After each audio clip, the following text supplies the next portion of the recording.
Content में हम javelin missile के हिस्सों, reusable command launch unit CLU, इसके काम करने के तरीके, ट्विन चार्ज या प्रिक्योर्सर चार्ज और मुख्य चार्ज की बहादुरी, और सबसे महत्वपूर्ण बात, मिसाइल को कैसे फायर किया जाता है और उस तंत्र के बारे में जानेंगे जिससे जेवलिन मिसाइल रिएक्टिव आर्मर को नष्ट करती है। सारा कुछ 4K क्वालिटी एनिमेशन में। तो चलो सीधे कंटेंट पर आते हैं। जेवलिन FGM 148 एक एंटी टैंक मिसाइल है जो टारगेट के इंफ्रारेड इमेज पर लॉक हो जाती है। सिपाही कमांड लॉन्च यूनिट के अंदर देखकर कई टारगेट और अटैक प्रकार चुनता है।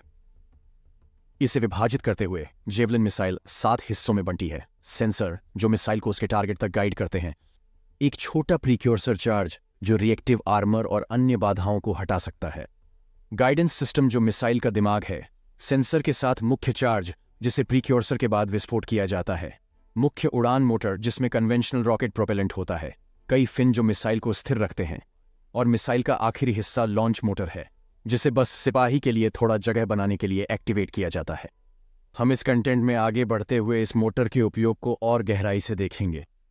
गनर एक रीयूजेबल कमांड लॉन्च यूनिट भी लेकर चलता है जिसे क्लू भी कहा जाता है, जो 2 हिस्सों वाले सिस्टम का निशाना लगाने वाला हिस्सा है। इसके अलावा लॉन्च ट्यूब असेंबली भी होती है। क्लू में 3 व्यू होते हैं जिनका इस्तेमाल मिसाइल को टारगेट करने और फायर करने के लिए किया जा सकता है।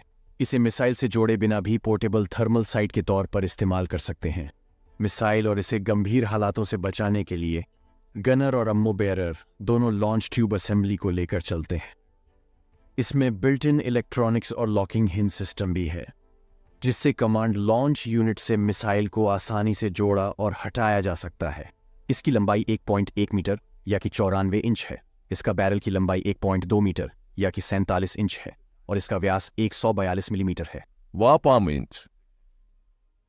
यह वॉरहेड करीब 19 पौंड या 8.4 किलोग्राम का है।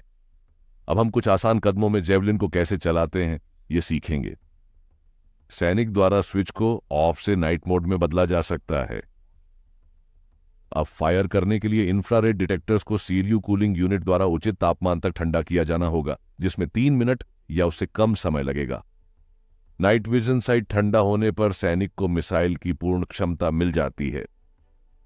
सैनिक बाएं हाथ की मुट्ठी से दिन रात इमेजिंग और विभिन्न झूम सेटिंग्स 4 और 9 गुना के बीच चयन कर सकता है।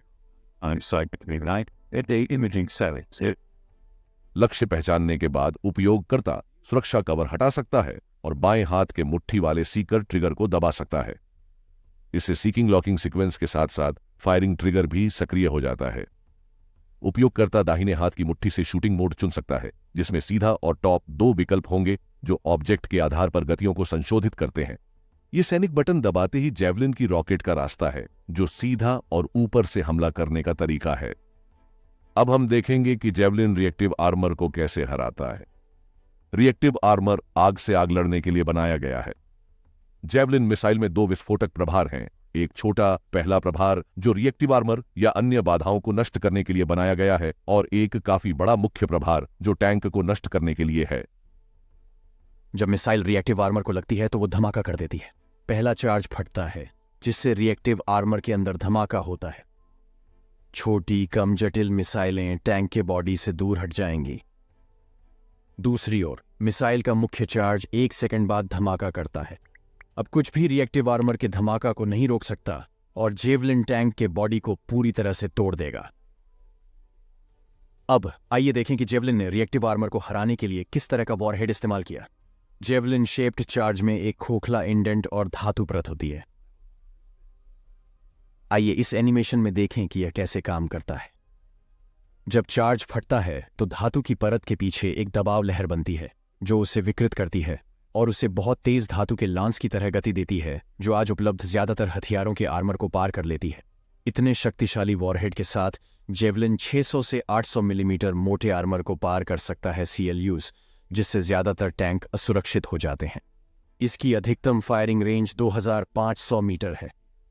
कंपनी ने हाल ही में 4750 मीटर की रेंज वाला जेवलिन का एक वेरिएंट बनाया है।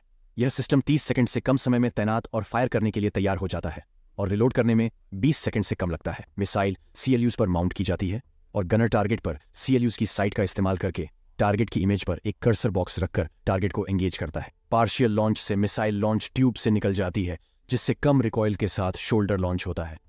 सॉफ्ट लॉन्च से बिल्डिंग्स के अंदर या छिपे हुए लोकेशन से फायरिंग की जा सकती है। एक बार मिसाइल बाहर निकल जाती है तो दूसरे स्टेज का ज्यादा प्रोपेलेंट जल जाता है और मिसाइल को टारगेट की ओर ड्राइव किया जाता है। संयुक्त राज्य अमेरिका जेवलिन का पहला और प्रमुख ऑपरेटर है, साथ ही 22 अन्य देशों का भी। बावजूद इसकी मिसाइल प्रति $2,50,000 की महंगी कीमत के, लेकिन हाल के समय में जेवलिन को एक खास देश को बड़ी संख्या में निर्यात किया गया।